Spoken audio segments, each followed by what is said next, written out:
राष्ट्रीय शिक्षा नीति 2020 या नेशनल एजुकेशन पॉलिसी 2020 से पूर्व अगर देखा जाए तो आज़ादी के बाद पहला विश्वविद्यालय शिक्षा आयोग राधाकृष्णन जी के चेयरमैनशिप में बनता है।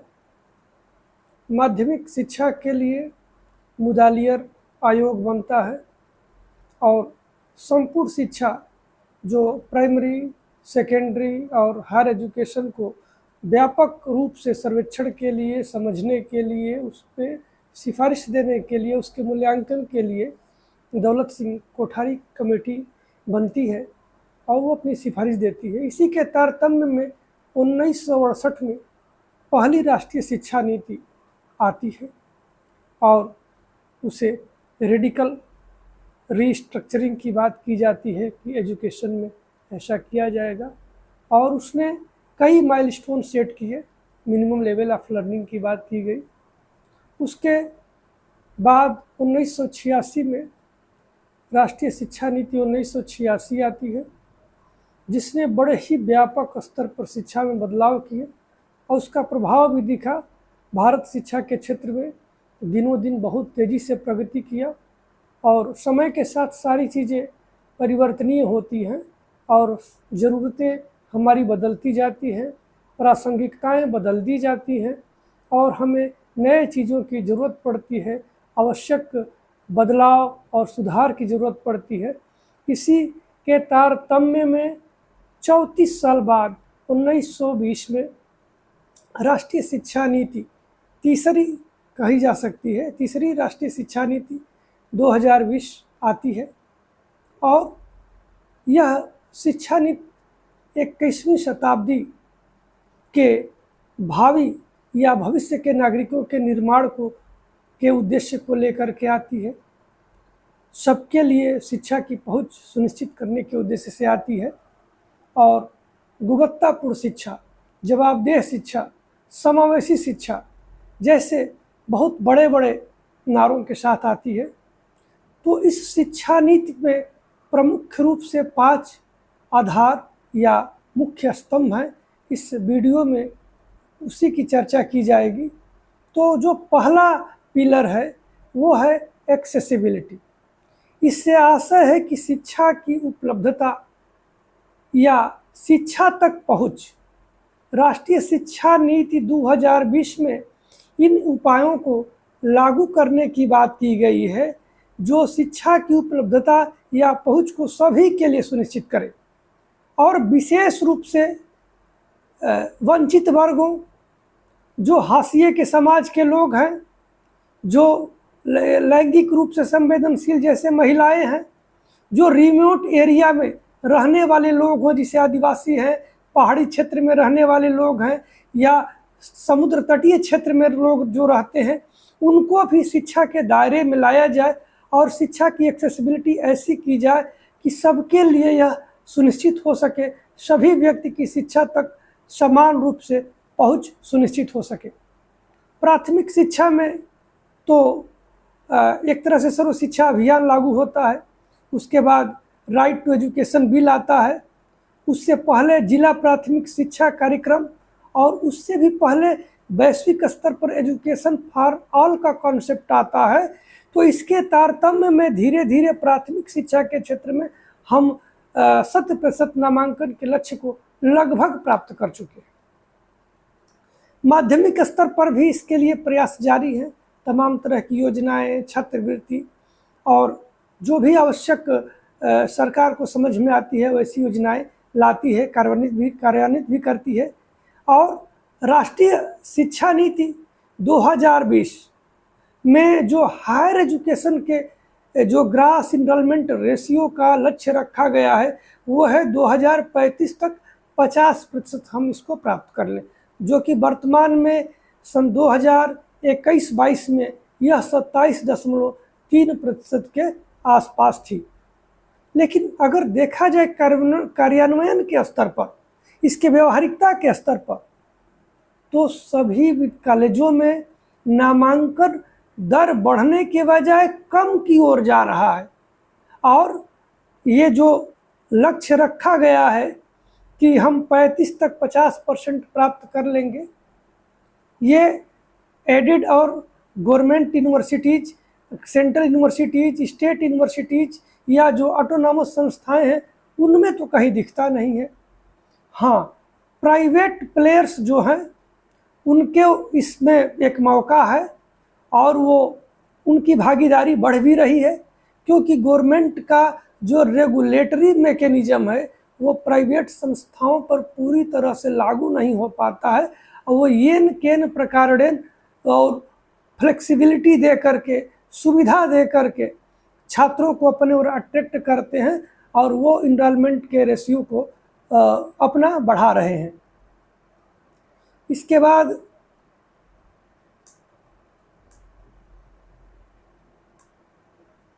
जब दूसरा जो पिलर आता है वो है इक्विटी का पिलर। इक्विटी से आशय है समानता, यानी शिक्षा सभी को समान रूप से उपलब्ध हो, सामाजिक और आर्थिक रूप से वंचित या पिछड़े वर्गों का शिक्षा में समान अवसर सुनिश्चित हो। महिलाएं जिनके साथ परंपरागत रूप से बहुत प्राचीन समय से ही भेदभाव होता आ रहा है, सामाजिक सांस्कृतिक रूप से जो अलगाव की स्थिति में है, जो भौगोलिक रूप से अलगाव की स्थिति में है, जो किसी प्रकार की अक्षमता के कारण शिक्षा की पहुंच से दूर हैं, ऐसे लोगों को भी गुणवत्तापूर्ण शिक्षा उपलब्ध कराना इस शिक्षा नीति का प्रमुख लक्ष्य है और यह दूसरा मुख्य स्तंभ है। जब तक अखिल भारतीय स्तर पर भारतीय शिक्षा सेवा चयन बोर्ड नहीं बन जाता है और परीक्षा के माध्यम से केंद्रीय विश्वविद्यालयों में, राज्य विश्वविद्यालयों में, ऑटोनॉमस संस्थाओं में या अन्य डिस्टेंस सिस्टम में या टेक्नोलॉजिकल एजुकेशन में या मेडिकल एजुकेशन में, जब तक ये भर्तियां पारदर्शी तरीके से परीक्षा के माध्यम से नहीं होती है, तब तक यह पिलर मजबूत नहीं हो पाएगा और इक्विटी सुनिश्चित करना संभव नहीं होगा। तीसरा जो पिलर है वो क्वालिटी का पिलर है। क्वालिटी एक बहुत ही महत्वपूर्ण चीज़ है, क्योंकि सभी व्यक्ति, चाहे वो कंज्यूमर हो या क्लाइंट हो, चाहते हैं कि हमें एक गुणवत्तापूर्ण सर्विस मिले, गुणवत्तापूर्ण चीज़ें मिले। जब हम उसमें टाइम और पैसा इन्वेस्ट करते हैं तो इससे आशय है कि अपेक्षित गुणवत्ता की प्राप्ति शिक्षा के सभी स्तरों पर, यानी प्री प्राइमरी एजुकेशन से लेकर के हायर एजुकेशन तक सब स्तरों पर आवश्यक सुधार एवं बदलाव करने की आवश्यकता है। और दूसरा चीज़ कि ये सभी प्रक्रियाओं में पाठ्यचर्या के स्तर पर, पाठ्यक्रम के निर्माण के स्तर पर, शिक्षण पद्धति क्या हमारी होगी, हम सिंगल मोड में चलेंगे, हाइब्रिड मोड में चलेंगे, ब्लेंडेड मोड में चलेंगे, ये हमारा फेस टू फेस लर्निंग होगा या फिर हम एसिंक्रोनस मोड में जाएंगे या फिर डिस्टेंस एजुकेशन के माध्यम से ऑनलाइन मोड में पढ़ाएंगे। इन लेवल पे शिक्षण पद्धति में व्यापक परिवर्तन की ज़रूरत है। ये कोलैबोरेटिव लर्निंग होगी, कोऑपरेटिव लर्निंग होगी, प्रोजेक्ट के आधार पर लर्निंग कराई जाएगी, एक्टिविटी बेस्ड लर्निंग होगी या फिर एक्सपेरिमेंटल लर्निंग होगी, एक्सपेरेंशियल लर्निंग के मौके दिए जाएंगे। तो ये इसमें बड़ी ज़रूरत है अगर हम गुणवत्तापूर्ण शिक्षा की बात करते हैं। तब मूल्यांकन के लेवल पे ये समेटिव असेसमेंट करके काम चलाया जाएगा या फिर फॉर्मेटिव असेसमेंट किया जाएगा जो कंटिन्यूअस और कॉम्प्रिहेंसिव इवैल्यूएशन के रूप में होगा। और हम ग्रेड पॉइंट सिस्टम को लेकर के आए हैं नई शिक्षा पद्धति में, जो राष्ट्रीय शिक्षा पद्धति यानी P2020 है। तो यहाँ पर निश्चित रूप से क्वालिटी में इम्प्रूवमेंट करने की संभावना दिखती है जब हम इसको पढ़ते हैं। टीचर एजुकेशन जो ट्रेनिंग का प्रोग्राम है, टीचर ट्रेनिंग या टीचर एजुकेशन जो प्रोग्राम है, उनमें व्यापक रूप से इनरोलमेंट से लेकर के पूरे ट्रेनिंग कंप्लीशन तक हर जगह पर ये सुधार की बात की गई है, इंटर्नशिप की बात की गई है, एक्सपीरियंस देने की बात की गई है, उनको लर्निंग बाय डूइंग के मोड में ले जाने की बात की गई है। तो इन सारे जगहों पे बदलाव जो है उससे तो यही दिखता है कि इसमें क्वालिटी इम्प्रूव होगी। लेकिन तमाम लेवल पे जब हम देखते हैं इसका कार्यान्वयन, तो नियमों में अनिश्चितता, अस्पष्टता की स्थिति में गुणवत्ता के नाम पर राष्ट्रीय शिक्षा नीति 2020 में आए दिन डेली परिवर्तन हो रहे हैं, जिससे शिक्षक और छात्र दोनों त्रस्त हैं। अब इस पे तो होमवर्क की जरूरत पड़ेगी। लग रहा है कि सरकार इस पे पुनः विचार करे और इस पे होमवर्क करके तब पुनः इसे लेकर के आए, क्योंकि निश्चित रूप से जो शिक्षण की अवधि है पेपर पे तो सब पूरे हो जाते हैं, लेकिन ज़मीनी हकीकत बिल्कुल डिफरेंट है। और तमाम ऐसे मौके आते हैं जब कॉलेज और यूनिवर्सिटी शैक्षणिक कार्यों के लिए बंद रहते हैं, या वहाँ पर इंफ्रास्ट्रक्चर का अभाव है, वहाँ पर ह्यूमन रिसोर्सेज का अभाव है। ऐसे में सारे काम को टाइम बाउंड पूरा करना ईमानदारी के साथ बिल्कुल कठिन है, ऐसा नहीं हो पा रहा है। इस पर भी सरकार को विचार करना चाहिए। इसके बाद जो चौथा पिलर है वो अफोर्डेबिलिटी का पिलर है। इससे आशय है कि सभी लोग शिक्षा के खर्च के बोझ को सहन कर सकें, और इसमें सरकार अपना जो बजट है, शिक्षा पे खर्च है, उसको बढ़ाए, वित्तीय सहयोग प्रदान करे, अपने अनुदान को बढ़ाए, ताकि लोगों के पास सस्ती शिक्षा पहुंचाई जा सके, जो उनके अफोर्डेबिलिटी में आए, जो उनकी वहनीय क्षमता के अनुकूल हो। सरकार छात्रों को छात्रवृत्ति योजना में इस योजना का विस्तार करे और छात्रवृत्ति की धनराशि को भी बढ़ाए, जिससे कि छात्रों की जो ज़रूरत की आवश्यकताएं हैं, क्योंकि महंगाई बढ़ती जा रही है, स्टेशनरी महंगे होते जा रहे हैं, तमाम चीज़ों में खर्च बढ़ते जा रहे हैं, तो वहनीयता को अगर अफोर्डेबिलिटी को लानी है तो सरकार को अपना खर्च बढ़ाना पड़ेगा।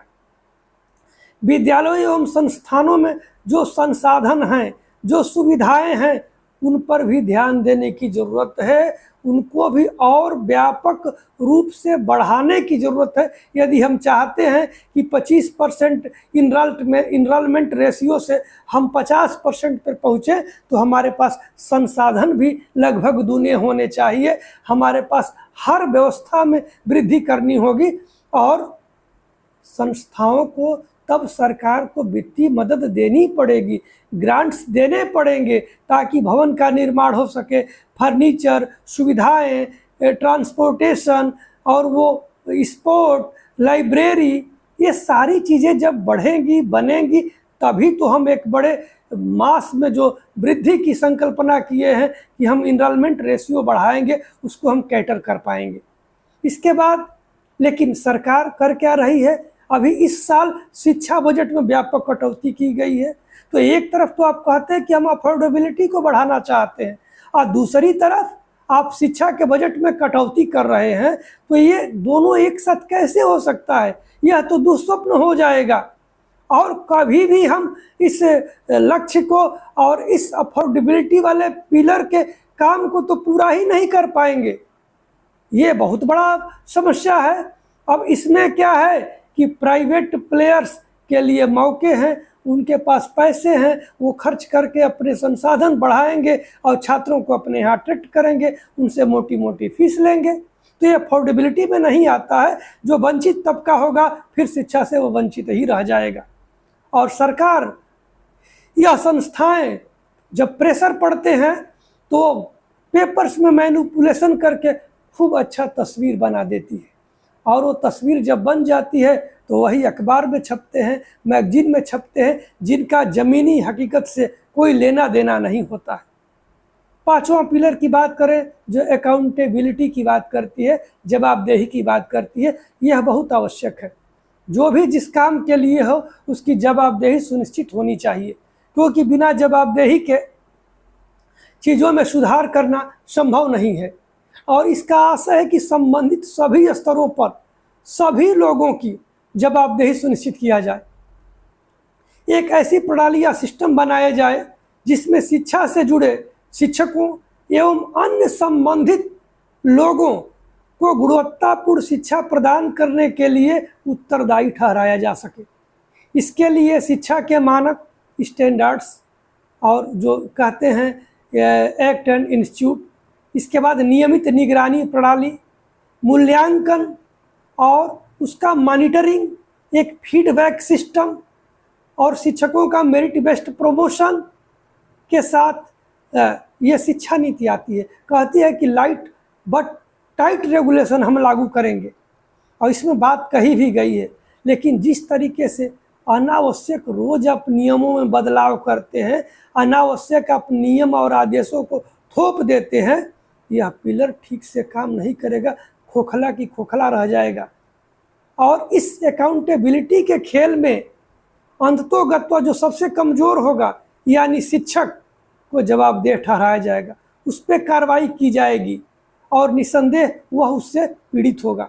और जब शिक्षक पीड़ित होगा तो किसी कीमत पर गुणवत्ता बढ़ने वाली नहीं है। अंत में मैं बात करूंगा, ये जो पांचों स्तंभ हैं ये संकेत करते हैं कि राष्ट्रीय शिक्षा नीति 2020 भारत को में एक समावेशी, उच्च गुणवत्ता वाली, वहनीय, जवाबदेह और समान शिक्षा प्रणाली का निर्माण करने का सपना संजोए है, किंतु व्यवहारिक रूप में कार्यान्वयन में यह कहीं दिखाई नहीं दे रहा है। शिक्षा से जुड़े सभी लोगों के लिए यह विचारणीय है। हम विचार करें ऐसे कौन सी चीज़ों में बदलाव लाया जाए, ऐसा किस तरह से सरकार को समझाया जाए और बड़े अपने रोल को हम किस तरह से पूरा करें ताकि ये जो पांचों पिलर है वो मजबूती के साथ काम करें और हम NEP 2020 के जो विजन हैं और जो एम्स हैं उनको हम प्राप्त कर सकें। इस वीडियो में इतना ही। धन्यवाद।